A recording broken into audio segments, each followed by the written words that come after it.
1919 সাল যখন আয়ারল্যান্ড একদিক থেকে নানা রকম রক্তক্ষয়ী বিদ্রোহে জর্জরিত, তার কিছু বছর আগেই 1916 সালে Easter Rising, Irish civil war, এই সমস্ত নানা রকম যুদ্ধে জর্জরিত, এবং 1919 সালে যেখানে রাশিয়ার রিভলিউশন শুরু হয়েছে, এবং ডব্লিউ.বি. ইয়েটসের ব্যক্তিগত জীবনে তার স্ত্রী, যিনি তখন সেই সময় 8 মাসের অন্তঃসত্ত্বা, তিনি নিজে স্প্যানিশ ফ্লুতে আক্রান্ত হয়েছেন।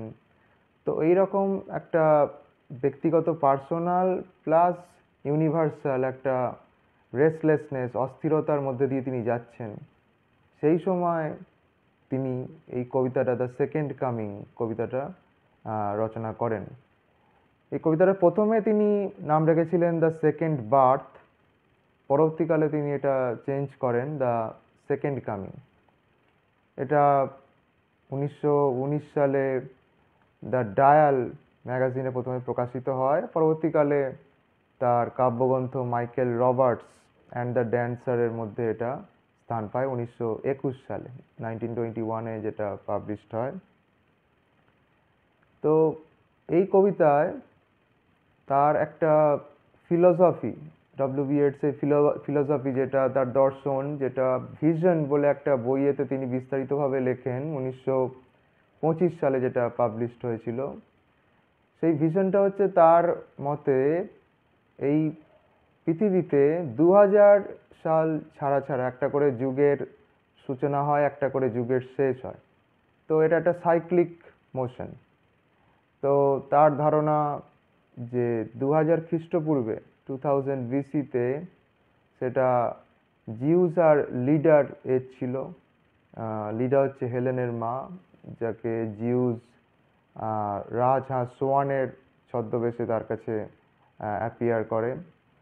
তো তাদের যুগ 2000 সাল অবধি চলে, তারপরে যীশুখ্রিস্টের জন্ম হয়, এবং সেই সালটা প্রায় 2000 বছর তখন চলছে। তখন রচনার সময় 1919 সাল কবিতাটার, ফলে সেই সময় প্রথম বিশ্বযুদ্ধ শেষ হওয়ার মুখে, রাশিয়ান রিভলিউশন শুরু হয়েছে, তার আগে আয়ারল্যান্ডের ইংল্যান্ডের থেকে স্বাধীনতা চাইছে।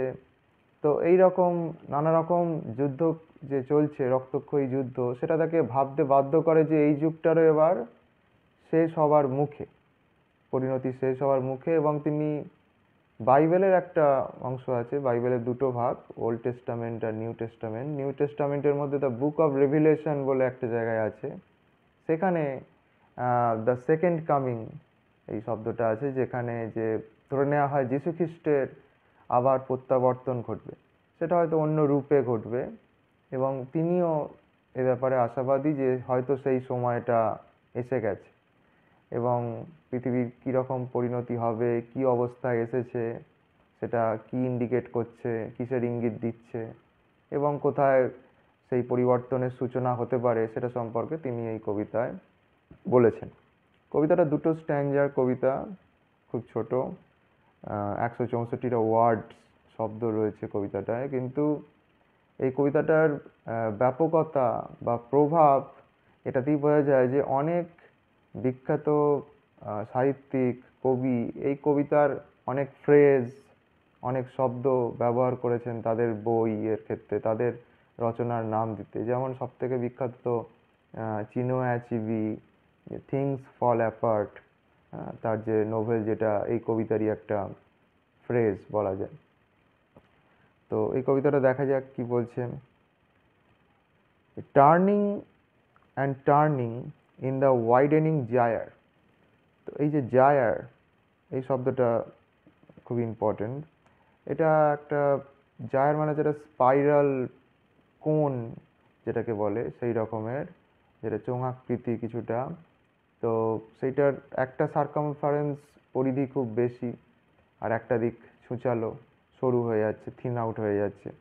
তো তার একটা ফিলোসফি ছিল যে এরকম দুটো ইন্টারলকিং কোনস আছে, এবং সেটা সার্কুলার মোশনে আছে, যেটা যুগ পরিবর্তনের ইঙ্গিত করছে, আস্তে আস্তে কোথায় যাচ্ছে। তো সেটা আস্তে আস্তে ওয়াইডেন হচ্ছে, তার যে সার্কামফারেন্সটা সেটা দিন দিন বাড়ছে। The falcon cannot hear the falconer. তো ফ্যালকন যে একদম কোণের ওপরে আছে স্পাইরালের, আর ফ্যালকনার যে সেন্টারে আছে, তো এই ফ্যালকন আর ফ্যালকনারের কথা শুনতে পারছে না, সে তার নিয়ন্ত্রণের বাইরে। অর্থাৎ এই অবভিয়াসলি এটা একটা সিম্বল। এখানে ফ্যালকনকে অনেক জায়গায় বলা হয় যে সেটা মানুষের ইন্টেলেক্টের সিম্বল, মানুষের র্যাশনালিটি, বুদ্ধির সিম্বল। আর ফ্যালকনা যেটা তার স্পিরিচুয়ালিটির সিম্বল, তার ইমোশনাল পয়েন্ট অফ ভিউটের সিম্বল। বা অনেক দিক থেকে বলা হয় যে ফ্যালকন হচ্ছে মানুষের যে টেকনোলজিক্যাল প্রোগ্রেস, যে সায়েন্স যেটা তখন উদ্ভাবন শুরু হয়েছে, আরও অগ্রগতি দ্রুত গতিতে এগিয়ে চলেছে। আর ফ্যালকনার হচ্ছে তার স্পিরিচুয়াল যে কম্পোনেন্ট, অর্থাৎ মানুষের স্পিরিচুয়ালিটির নিয়ন্ত্রণে নেই।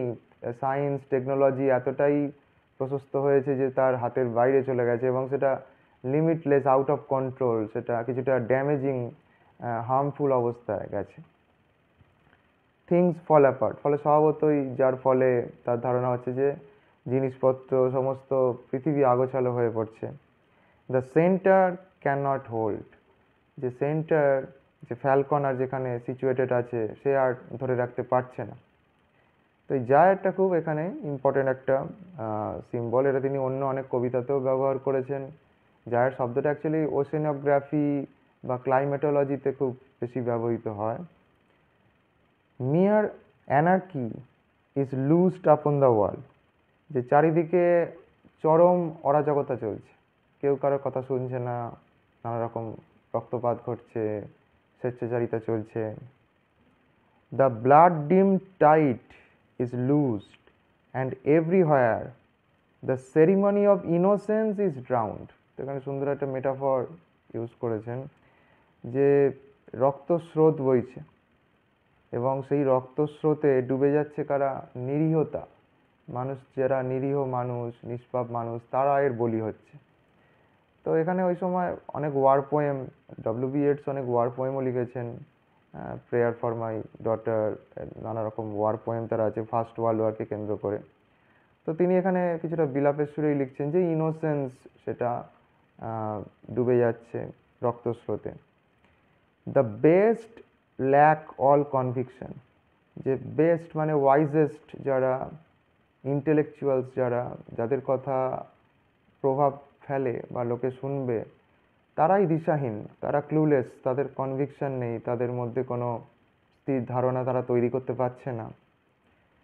While the worst are full of passionate intensity, আর যারা ওয়াইজ নয়, তারা খুব প্যাশনেট ইন্টেন্সিটি নিয়ে এই যে ধ্বংসাত্মক কাজটা, সেটা খুব প্যাশনেটলি তারা লিপ্ত হয়েছে। এটা হচ্ছে ফার্স্ট স্ট্যান্ডাটা, যেটা বোঝা যাচ্ছে যে একটা চূড়ান্ত অরাজকতা চলছে, যেটা কন্ট্রোলের বাইরে, যেটাকে নিয়ন্ত্রণের বাইরে চলে গেছে, এমনই অবস্থায় এসে পৌঁছেছে। Surely some revelation is at hand, এই যে রিভিলেশন, বাইবেলে এটা নিয়ে একটা বই আছে। তো রিভিলেশন নতুন একটা কোনো অবতার, নতুন একটা কোনো প্রকাশ করতে চলেছে। Surely the second coming is at hand, the second coming, তো এটা এক্সক্লামেটরি মার্ক। তো স্বাভাবিকভাবে সেকেন্ড কামিং, যেটা একটা খুব বিস্ময়কর বিষয়, একটা নতুন রূপে কোনো আসছে, জিসাস ক্রাইস্ট বা অবতার যাই হোক। Hardly are those words out when a vast image out of spiritus mundi, spiritus mundi মানে কালেকটিভ স্পিরিট অফ ম্যানকাইন্ড বলা যেতে পারে, যে ওভারঅল মানব জাতির যে স্পিরিট একসাথে দেখলে, তো তার একটা, অর্থাৎ তাদের প্রতিনিধি, সমস্ত মানব জাতির একটা প্রতিনিধি রূপে ইয়েটস যেরকমভাবে কল্পনা করছেন, সেরকম কেউ একটা আসছে। Travels my sight somewhere in sands of the desert, কোনো একটা মরুভূমিতে, কোনো দূর কোনো জায়গায়, a shape with lion body and the head of a man, যেটা স্ফিংস লাইক যে স্ট্রাকচার পিরামিডে দেখতে পাওয়া যায়, যে মানুষের মতো যার মাথাটা, কিন্তু শরীরটা সিংহের মতো। a gaze blank and pitiless as the sun, সূর্যের মতো নির্দয় খালি দৃশ্য। এখানে একটা বলা যায় যে কিছুটা হয়তো উইলিয়াম ব্লেকের ইনফ্লুয়েন্স তার মধ্যে কাজ করতে পারে। তিনি অ্যান অ্যাকার অফ গ্রাস কবিতাতে উইলিয়াম ব্লেকের প্রভাব বলেছেনও, এবং তাকে খুব সম্মানের চোখে দেখতেন তিনি। তো উইলিয়াম ব্লেকের আমরা জানি যে বিখ্যাত কবিতা দ্য টাইগার, যেখানে তিনি বলছেন যে শুধুমাত্র যে ল্যাম্বের মতো ভগবান দয়াময় হবেন তা নয়, অনেক সময় টাইগারের মতো ফিয়ার্স হওয়ারও প্রয়োজন হয়। তো সেই রকম একটা কোনো ফিয়ার্সফুল ক্রিয়েচারের দরকার। এই রকম ধ্বংসাত্মক কাজকে বন্ধ করতে গেলে এরকম ধরনের আরও হিংস্র ধ্বংসাত্মক কিছু দরকার হবে তার অপোজিটে। ইজ মুভিং ইট স্লো থাইস, ধীর গতিতে এগিয়ে আসছে। while all about it real shadows of the indignant desert birds, তাহলে একে কেন্দ্র করে তার চারপাশে আবর্তিত হচ্ছে কিছু ছায়া পাখির, যারা এর চারপাশে আসছে, যারা ভয়তে হয়তো সরে যাচ্ছে বা এর স্ট্রেঞ্জনেসে অ্যাট্রাক্ট হচ্ছে। The darkness drops again. তো এই লাইনটাকে কেন্দ্র করে অনেকে ভাবছে যে কবিতাটা একটু পেসিমিস্টিক, হ্যাঁ, যে একটা সেকেন্ড কামিং আসছে মানে যে সব ঠিক হয়ে যাবে, আবার মানুষ অন্ধকার থেকে আলোয় আসবে, সেইটা নয়, হয়তো এই রকম ধরনের একটা যুগ চলবে যেখানে দ্য ডার্কনেস ড্রপস এগেন, তো অন্ধকার আবার নেমে আসবে। আবার এই ধ্বংসাত্মক জিনিসগুলোকে সরাতে গেলে হয়তো অনেক কিছু ধ্বংসাত্মক কাজ করতে হবে ফাইনালি এটাকে এন্ড করার জন্য। But now I know that 20 centuries of stony sleep were vexed to nightmare by a rocking cradle, যে মানবজাতি যেন এতদিন ঘুমিয়েছিল, সমস্ত মানবজাতি, এই যে 20 সেঞ্চুরিজ, 2000 বছর, 20টা শতক, তো একটা পাথুরে ঘুম, যেটা একটা রকিং ক্র্যাডেলের মাধ্যমে যেন তারা জেগে উঠছে।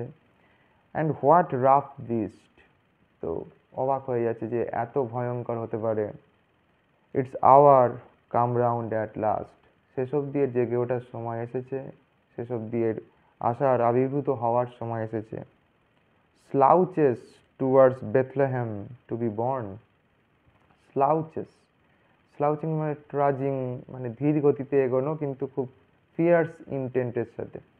তো এর মধ্যে কোনো তাড়াহুড়ো নেই, কারণ এ অতি খুবই শক্তিশালী এবং সে ধীর গতিতে তার ফিয়ার্স ইন্টেন্ট নিয়ে, উদ্দেশ্য নিয়ে এগিয়ে আসছে বেথলেহেমের দিকে। বেথলেহেম যেখানে যীশু খ্রিস্টের জন্মস্থান, তো সেরকমই কোনো পবিত্র স্থানে এরকম একটা নতুন ইনকারনেশনের জন্ম হবে, যে আবার একটা নতুন যুগের সূচনা করবে, যেটা এই কবিতায় বলা হয়েছে দ্য সেকেন্ড কামিংয়ের মাধ্যমে। সুতরাং এই কবিতাটা অ্যাপোক্যালিপটিক কিছুটা বলা যায় কবিতা, এবং ফিলোসফিক্যাল, সাথে সিম্বলিক্যাল, স্বাভাবিকভাবে বেশ কমপ্লেক্স। এখানে তার দর্শন, তার বিভিন্ন সিম্বল ইউজ করে তিনি বুঝিয়েছেন, এবং অ্যাপোক্যালিপটিক যে ওভারঅল একটা প্রলয় বা ধ্বংস আসবে, যার পরে আবার নতুন কিছু শুরু হবে, কারণ এই যুগটার অন্তিম পর্যায়ে এসে উপস্থিত হয়েছে। সেটা পৃথিবীর নানা রকম ঘটনা, তার ব্যক্তিগত জীবনের কিছু অস্থিরতা তাকে এটা ভাবতে বাধ্য করিয়েছিল।